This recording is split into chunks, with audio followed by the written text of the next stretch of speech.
This country sucks. This might be the greatest country in the world, but that's like being the prettiest Denny's waitress. You still get a lot of work to do. I learned to do my own makeup by putting cover stick on my herpes scars. Those nights you sit around bored, clipping off genital warts with nail clippers, and the next day, that's when she calls. This is for television, isn't it? Yeah. The camera's like an annoying party guest that you keep trying to pawn off on your friends. Hey, have you met Reno? Yeah. Later. She sells seashells by the seashore. I haven't had anything to drink.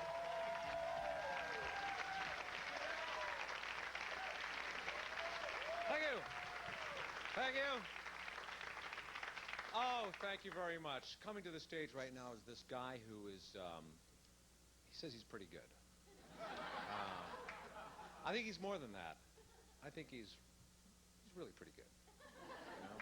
Anyway, he said he's going to try really hard tonight, and I believe he will. He's a man of his word, and he's a man of comedy. He's very, very funny. Doug Stanhope, give him a nice hand.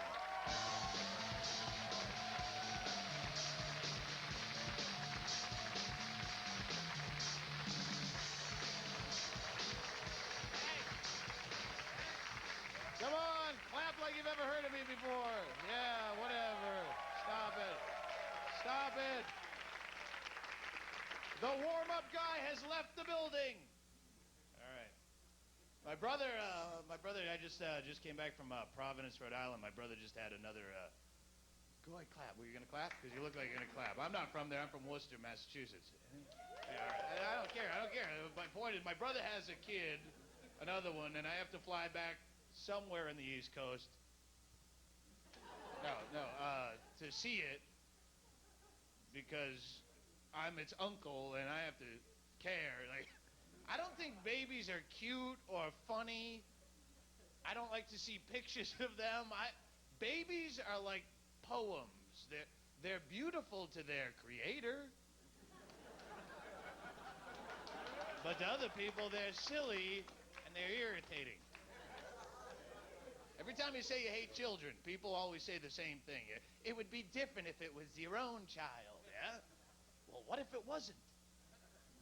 What if I believed all of you people who told me that, and on your good word, I squeeze out a rat of my own, and I end up hating my own child just as much as I hate that screaming piece of crap in the airplane next to me, or the filthy little mongrel in the Denny's booth behind you who leans over and plays in your hair. He's got chocolate all over his fingers, drools chewed up bananas down the back of your neck, and his parents think it's hilarious, and you're hung over, and you want to, not hurt the kid or anything, but maybe squint in his eye, something that's not traceable back to me.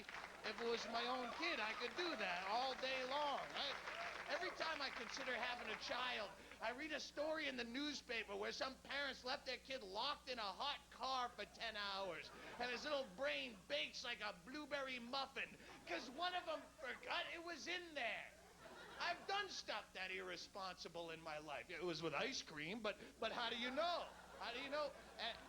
And I don't necessarily want to see the kind of child I would produce at this point in my life. That's the scariest thing with the things I've done to my body over the years with drugs and alcohol and tobacco, the acid I did in my 20s alone. I don't want to see the kind of child my sperm is waiting to create.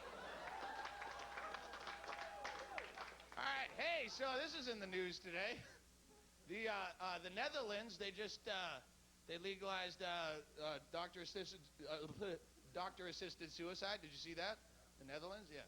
Which was great. I thought, yeah, a clap. I thought it was incredible because I wanted to open with suicide material and had no way to get into it. Suicide is so frowned upon in this society, but life is like animal porn. It's not for everybody. It's sad when kids kill themselves because kids didn't really give life a chance, but life is like a movie. If you've seen more than half of it, and it sucked every second so far, chances are it's not going to get right at the very end and make it all worthwhile. Every time.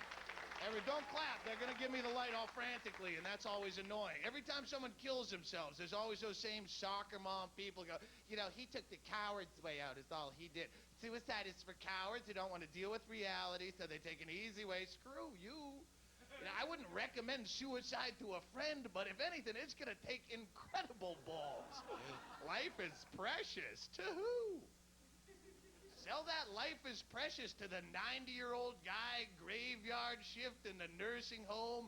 He's moaning with dementia.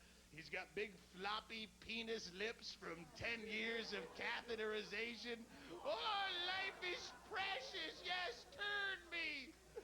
I savor every sunrise. Could you empty my bag? It's leaking on the blanket. The only reason he hasn't killed himself is he can't figure out a way to do it with pudding. Here's the close. Here's another nursing home story. This is like 8 months ago in Sarasota, Florida. And yell out if you know this. It was an 87-year-old woman. They found her dead in her bed in a nursing home with 1,625 ant bites on her body. You know this? And someone had to count those. And I bitch about my job with you people staring at me. Ants! How do you explain that one to the grandkids, huh? No, honey, no, Nana's not with us anymore, sweetie pea, no. See, God decided he loved Nana so much he wanted her right there in heaven with him. Yeah. So he sent an army of fire ants to tear through the drywall and then slowly chew her to death, where she lay there defenseless and unable to scream. That night, Mommy, will God send fire ants for me someday? Only if you're good and you pray every day Jesus sends bugs for you. Thank you guys very much. Bring the warm out guy back out.